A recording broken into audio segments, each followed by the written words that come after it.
hand over to Lilla, who has been very active in encouraging and developing and telling the stories of old vine heritage and viticulture in this region. And I know that Lilla is a great expert in old vines, not just Hungary, but from the region. So Lilla, I'm going to hand over to you. I'll let you you explain the project and also what Carpathia actually means today.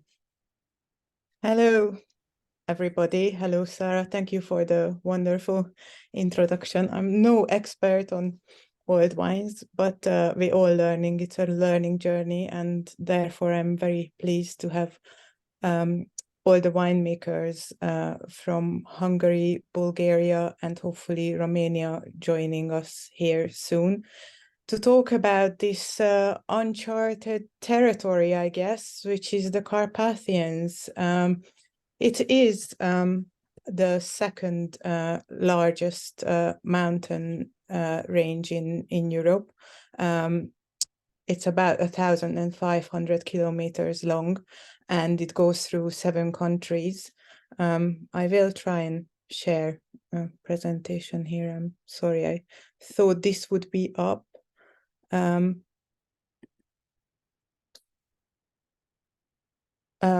So you will see on this presentation some maps and pictures of the winemakers. What we are aiming to do here is just to uncover together this exciting region that is very new, or as I like to call it, the new old world, because it's also very old. So in its history, it goes back millions of years. The Carpathian Basin used to be the Pannonian Sea that was covered by quite a shallow sea, and that is now a hub for basically the Carpathian Mountain is a range of amphitheater that's sheltering countries around it, and provides a special climate,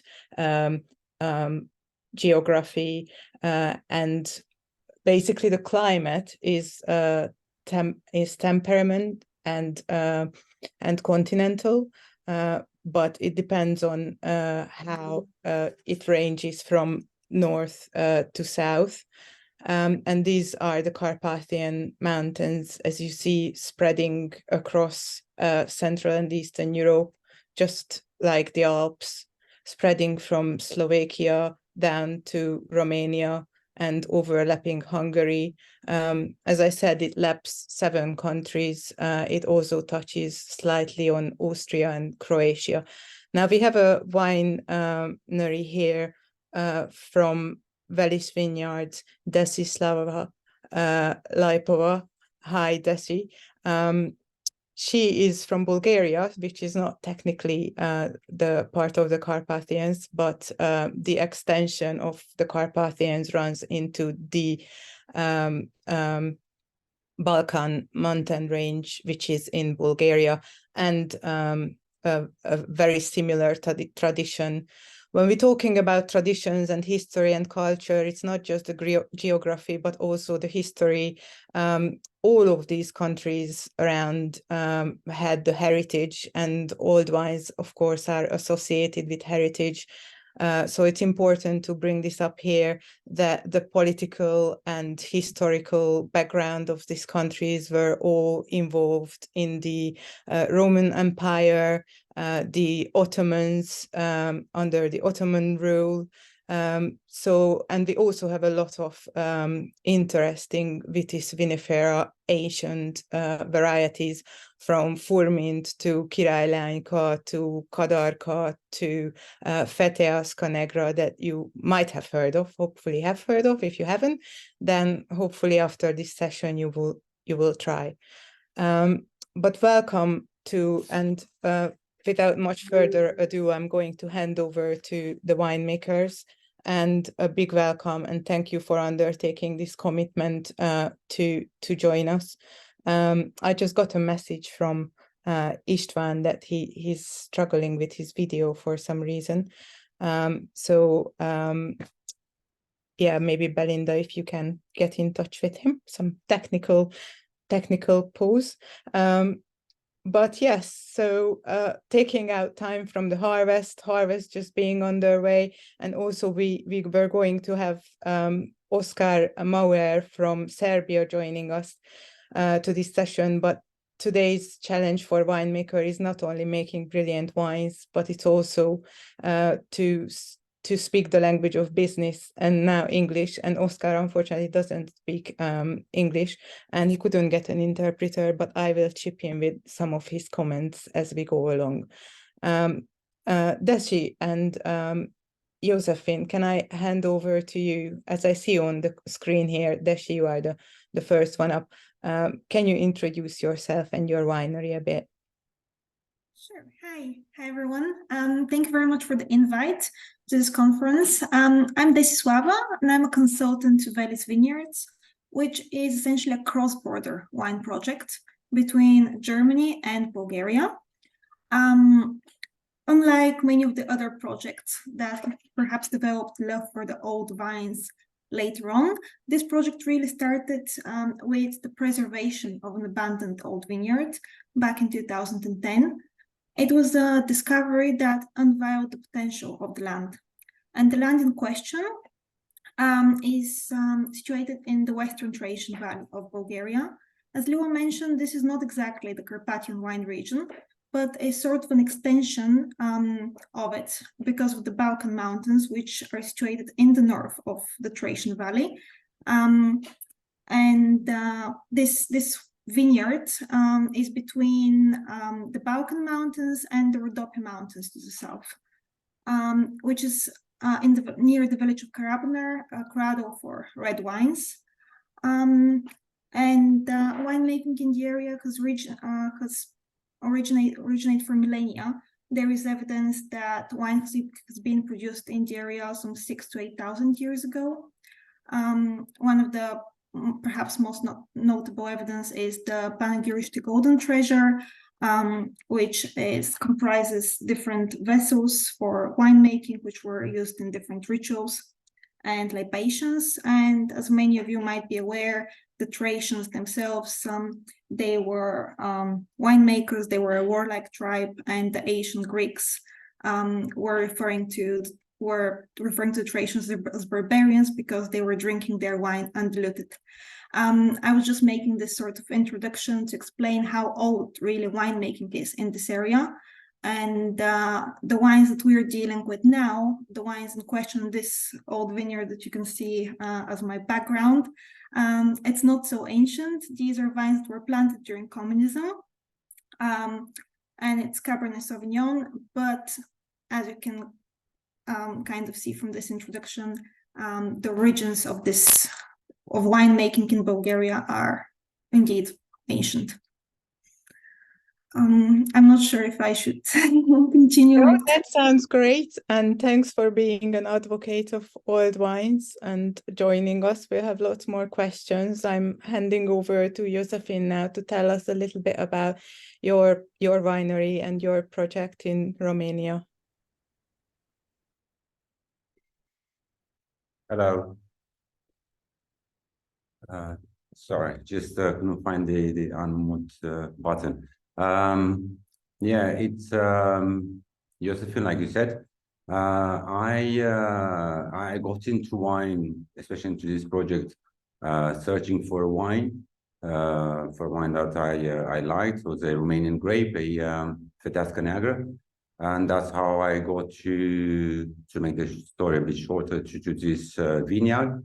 It is the oldest Fetească Neagră, Romanian indigenous grape vineyard in Romania, would be probably in the world as well, because the grape is going on in Romania. And yes, I start. I got the property, I renovate everything, I reinvigorate the vines and all that, starting making wine. So that's how I become a winemaker. So I'm a winemaker, I'm a viticulture, and so many other things, you know. I found out that I'm very good in construction as well. But anyway, let's stay on the vineyard. So I didn't have a background into making wine or anything.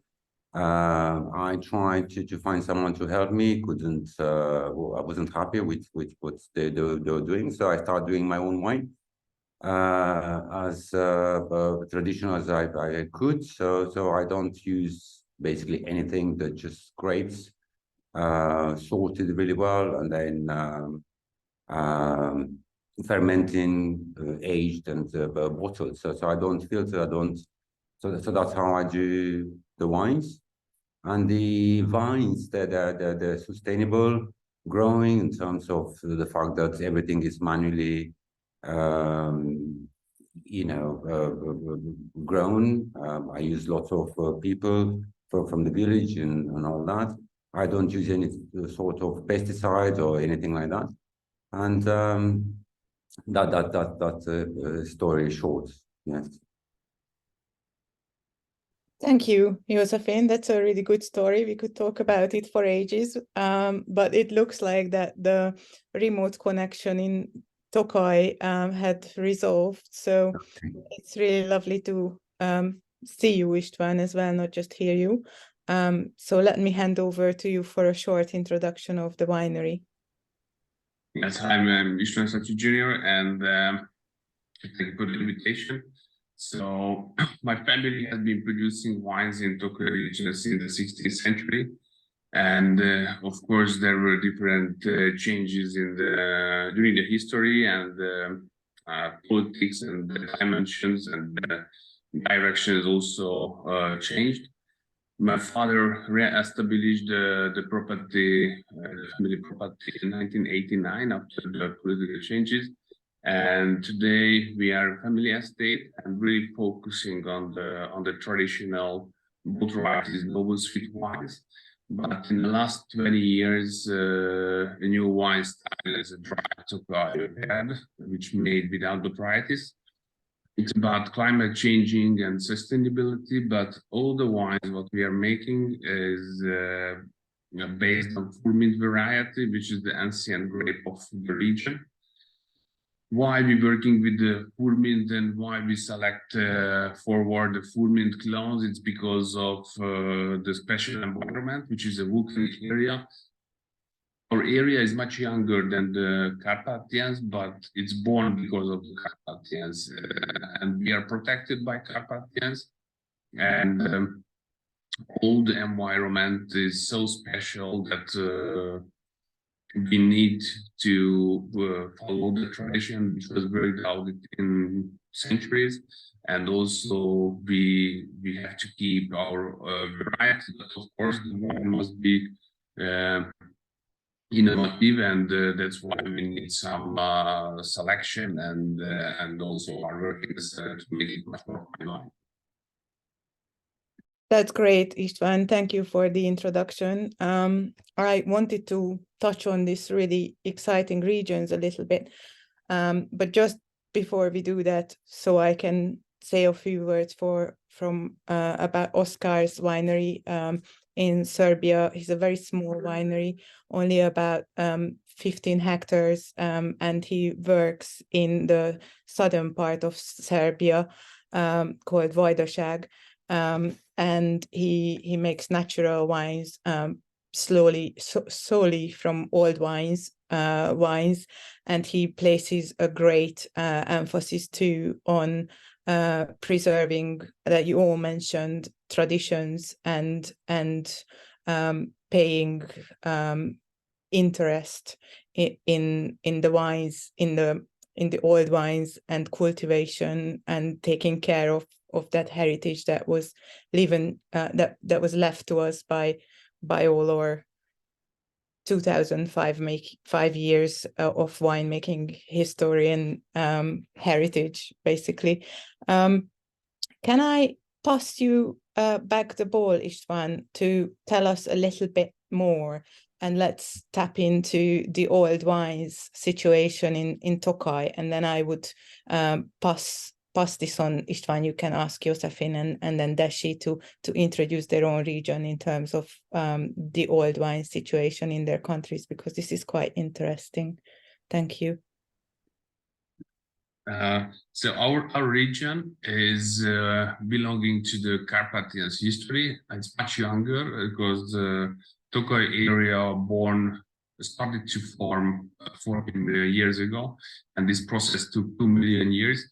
And if I would say in one sentence why Tokaj is different to other regions, because this is a volcanic region without any limestone, the pH is very low, and these hills were formed under fresh water. And the fresh water and the volcanoes combination in the volcanoes afterwards started a hot water activity. Actually, all Carpathian Basin has lots of hot water activity.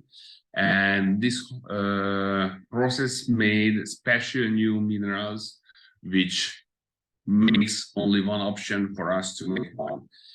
Also, this process made many cracked layers, and that's why in Tokaj area there is no impermeable water layers, there is no water layers for the roots, and that's why only the most aggressive grape varieties can survive in this area. The Furmint in Tokaj selected like all the nations 1,000 years ago, like the Eskimos in Alaska or Bushmans in Kalahari.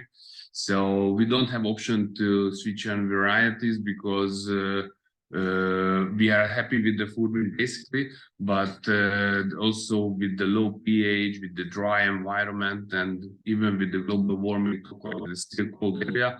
So the Furmint is our grape, but as I told, the whole area protected really by the Carpathians, and also between the volcanoes there are hundreds of small valleys which protect the humidity and the impermeable water layers. The cracks of the volcanoes drives out the water out of the surface, so we have lots of humidity, no wind at all. And it's other reason to have both varieties. And the Furmint and the both varieties selected and developed together. And of course, the Tokaj region became famous by the natural sweet wines. But nowadays, this type of wine is not enough to finance the business. And the dry wines as a new wine style is appeared on the market and made a big success for the region internationally in the last 2 decades. And but these are new things, and that's why we need selection of the oldest wines. And we are really proud of our property because, as I told, my family lives here a long time ago, but my father reorganized the property. And if I would say in one sentence why the Szèpsy estate is different than others, we have the highest numbers in the average age of the vineyards. Maybe 2% of the Tokaj region could survive the socialist area, and they were not replanted. And we are really proud of these vineyards, which was planted before the 60s. And all the futures by the clone selection and winemaking style is based on this old vineyards portfolio, what we renovated and treating like that. Thank you, István. You're cutting out a bit there. That's fascinating. And I'd love to learn more about the taste profile and what this means in the wine. So I'll come back to you on that, hopefully, if we have time. Desi, can you tell us a little bit more about what's the situation in Bulgaria? Oh, you're on mute. Yes. Thank you. Yes, we already spoke a little bit about the ancient heritage in the Thracian Valley, but specifically about the situation with the old vineyards. A lot of them were planted during communism. So these vines are about 60, 70, 80 years old. A lot of the registers at the time, basically after the fall of communism, they disappeared. So there is a little bit of word of mouth situation as to how there are a lot of like myths and legends and stories about winemaking during the communist era. About specifically this old vineyard, Velis Vineyards, old vineyard, it's Cabernet Sauvignon. From research and discussions with their agronomist, Nikolai, who is still responsible for taking care of these old vines. Actually, his father was responsible for planting about 700 hectares of vineyards in the area during communism. Currently, about 20 to 30 hectares of these vineyards are left. A lot of them were abandoned, and a lot of them, especially after the fall of communism, they were essentially abandoned. And even this old vineyard that Velis and her husband saved, it was going to be cut for firewood in the year before they managed to acquire it, which was in 2009, 2010. As the vineyards were planted during communism, as many of you might be aware, quantity over quality was prioritized during this time. From conversations with Nikolai, the agronomist, it seems like basically vines were the lowest priority during communism. That's something we also have in common in this Carpathian region. Yeah.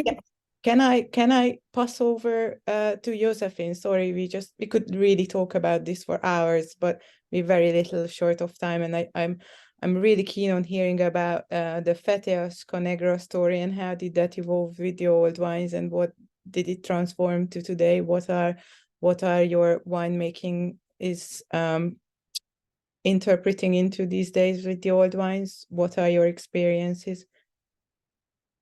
Hi, yes, yeah, there's so many questions at once. Sorry. Picking questions. Yeah, let's, my winery, it's a quite an old winery, not very old, but it's built up in 1912. So at the time, it was just like 15 hectares of vines planted. They took off that 15 hectares just before me coming here, arriving. I'm at the winery now.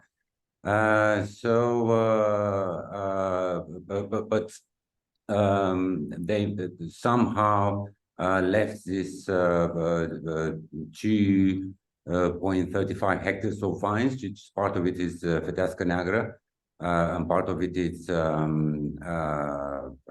Tămâiață Românească, which is a Muscat Blanc.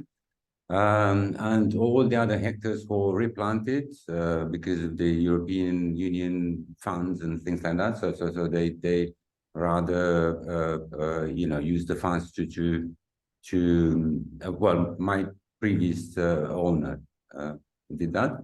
Anyway, so I managed to save this 2.5 hectares. And then first thing that I did, I just took shoots from the older vineyard and I planted a new vineyard. So I have a vineyard kind of from the same, because Feteasca Neagră, we don't have a clone as such. So we can't say that there is a specific clone of Feteasca Neagră. So it's more like a population. So I think because the grape and the wine itself became more fashionable and more recognized recently in the last 10, let's say 15 years. People didn't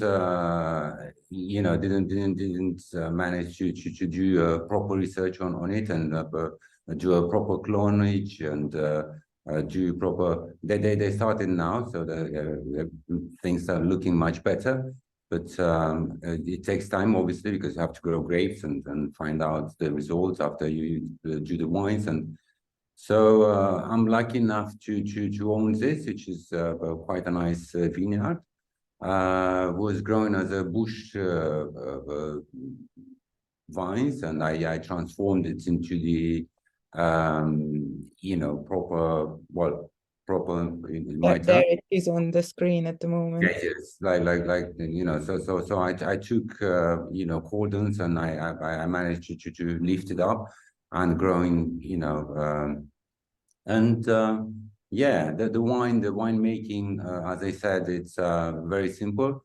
As I didn't know much and I don't want to know more than what I do, so I select the grapes. I was fortunate enough to be able to afford technology, so I'm using quite a nice, good technology to do everything. These are concrete eggs on the screen at the moment. This is perfectly timed. This is Galileo project made by company France, and yeah, I embrace it because I like the way it works. You know, so it's like a sphere on the thing. It's quite a lot to talk about it, but they're quite nice, quite good. I recommend them to anyone. And yeah, probably I have to say more things, but I don't know what. Okay, can just help me here. Sorry. Can I help you out a bit? Okay. Yeah. So I just wanted to see if you finding the recent topic of sustainability, and that's a question to all of you guys, in terms of I guess Oscar Mauer from Serbia said to this question that with climate change, old wines are a lot more susceptible to this current changes, weather pattern changes. Is that something you experience as well? Is it easier to work with them if I think in my region, yes, it's much easier because we were in a hotter climate, and I didn't have to spray much. I don't use pesticide or any insecticide at all, but I spray it organically because I grow my. I mean, my life itself is sustainable as it can.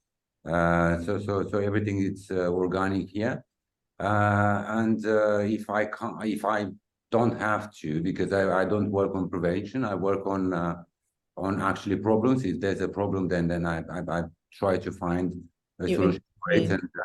And so I don't. And then yeah, in the winery as well. The way I make the wines, I use a lot of energy, and I have a solar panel where I can use, you know, for in March, for example, next year I will be fully, basically I wouldn't have to buy anything, any energy at all. Thank you. Thank yeah. you. And let me pass it on to István as well, because just a final question had occurred to me. It's quite interesting with the climatic conditions in Tokaj in terms of all the botrytis and the rivers meeting. How do you manage, how are your old wines keeping with the recent weather changes? Yeah, in the last few years, the earliest harvest in Tokaj was 21st of August. And after 2 years, became the latest one. It was 2nd of October. So between this period, we could start the harvest, and it shows how the vintages are really different. But the old wines, as Oscar said, it's really not sensitive on this kind of changes, and much more predictable the quality production. And many of the younger vineyards are suffering. And for example, it's difficult to plant young vineyards because the weather condition brings less rains. And of course, the botrytization is also dropping. So we don't have the same amount of botrytis like in the past. That's why dry wines is a new wine style appeared on the market.